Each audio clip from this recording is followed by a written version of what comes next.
Hi, I'm Jamie. This is Dead Dodge Garage, and this is a classic Mopar radiator support. Nice and shiny, and also totally wrong. This is a 1963 Dodge Dart I'm currently working on. You'll see more on that later if you haven't already. It happens to have a shiny new firewall, and the entire engine compartment was painted at the same time. They went ahead and sprayed some paint on the outside of the radiator support too, which is great, but in doing so, they removed an important factory detail that I now get to fix. In this day and age, the vast majority of these classic Mopars that we see have been repainted.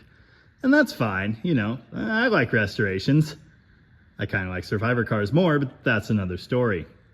Often when you see these really nice, really shiny cars, there's one little detail that'll jump out at you, and it's totally wrong. And that would be shiny new paint visible through the grille. Now for our purposes here, we're talking about classic Chrysler products from the 60s and 70s. Like this 1979 Chrysler 300, for example. Now because I'm a Mopar hoarder, I've got lots and lots of source material to choose from. And they basically all tell the same story.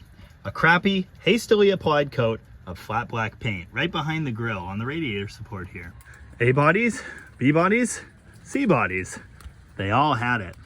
Now of course in these cars, everything was painted. The whole engine compartment, the underside of the hood, and that radiator support. But it just wouldn't look good sticking through their nice stylized grills. So someone at the factory on the production line took a spray gun loaded with crappy flat black paint and from underneath the car sprayed upwards at that radiator support. There was no masking. There was no consistency to the way it was applied. It was just quickly shot flat black and the car moved on down the line. I kind of like little details like this. Much like factory applied runs, it's just one of those things that make a Chrysler product, you know? The lack of consistency, the lack of symmetry. I mean, even on this same car, it's not even from side to side. Did they do any other prep work? No, of course they didn't. So yeah, it flakes off in places. Wow, this grill is dirty. Now this varies from car to car. This Dart Sport, it doesn't need black paint up here, the grill ends there. But it's got some here, none there. So, on this particular example, you can see a whole lot of body color through the grille. Nice work there, guys. Yeah, look at the hood latch support. There's like a little bit that way, but none here. And they didn't get that at all. Nice. Now on my Charger here, it's been touched up. Everything below that line is like shiny black, kinda. There are some bits of overspray as well, but I think that's too neat of a job to be factory. Now there are even more inconsistencies with this, because it likely wouldn't have been applied at all to darker colors. The color on the 73 Toolbox Charger here isn't factory, obviously, but as dark as it is, you probably wouldn't be able to see that color through the grille, so they wouldn't have bothered. The grille on the 300 here is, well, smaller than some, narrower anyway, so it didn't need a huge blackout, but obviously whoever did this one, yeah, they left a little bit to be desired. They only got black like in those corners. Basically everything is wrong with the way the garbage can Cuda is painted, but at least you can't see white through the grille. I got that going for me. Here's the blackout on my crappy Volare. This might be the nicest one we've got here. It actually kind of goes up to that line and covered most of the metal. That definitely wasn't a Friday afternoon job. Pickup truck's got it too. And the application was equally lazy and bad. I don't know why I have so many swept lines, but it is nice having all these different examples of the grille blackout. That's cool. Again, terribly executed. Now here's what's great about this, and what made me think it deserved to be a video. If you're looking at a nicely restored Mopar, you know, maybe something you're thinking about buying or something that's going across an auction block, this is a quick and easy way to tell if this car was restored correctly or if maybe they didn't know Mopar so well. If you see shiny color through the grille of a car you're looking at, it's not done right. They didn't do their homework. They didn't get the details right. It's a little thing, but it's really important. Now this is particularly bad with colors like sublime green. It's very obvious. That's not supposed to be there.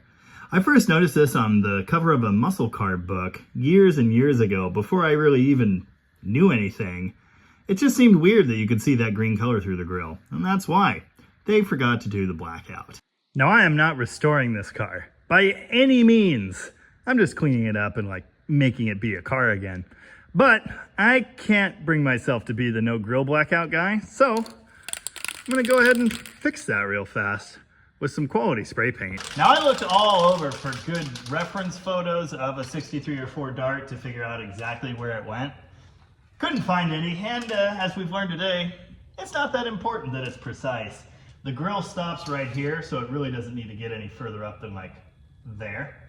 Now there's actual body paint here on this fender, which is not typical of these designs. So obviously I don't want to hit that. It probably needs to stop like here-ish. The grill opening is about like that. And then there's a secondary opening down below in the valence. So I'm probably going to just carry it all the way down to here. And we'll see how it goes. I could always add more later. Now remember, make sure you do a sloppy job or it won't be correct.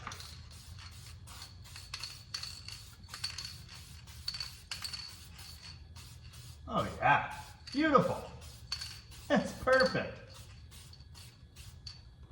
Yeah, that looks good.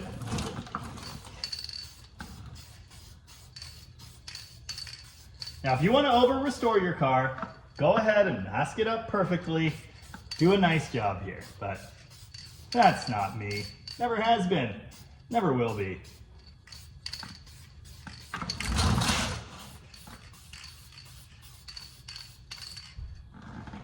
Yeah, that actually looks pretty convincing. Look at that. It's a whole front end, except for all the stuff that's missing and the valence is smashed and it really needs a bath. But you know what you don't see behind the grill? Body color. So I think that's a rousing success. Now, of course, we do need a radiator back there to fill the rest of that space. That's yet to come on this project. I don't know if this one's even any good. Anyway, there you go. The behind grill blackout. Very important, often overlooked. If you're restoring a Mopar, make sure you do that, because as you can see, it's pretty easy. And if you're buying a Mopar, make sure it has that, because otherwise, I don't know, what else do they do wrong? Well, hopefully that was informative or entertaining or something. In any case, thank you very much for watching. And remember, do it right-ish, or don't do it at all.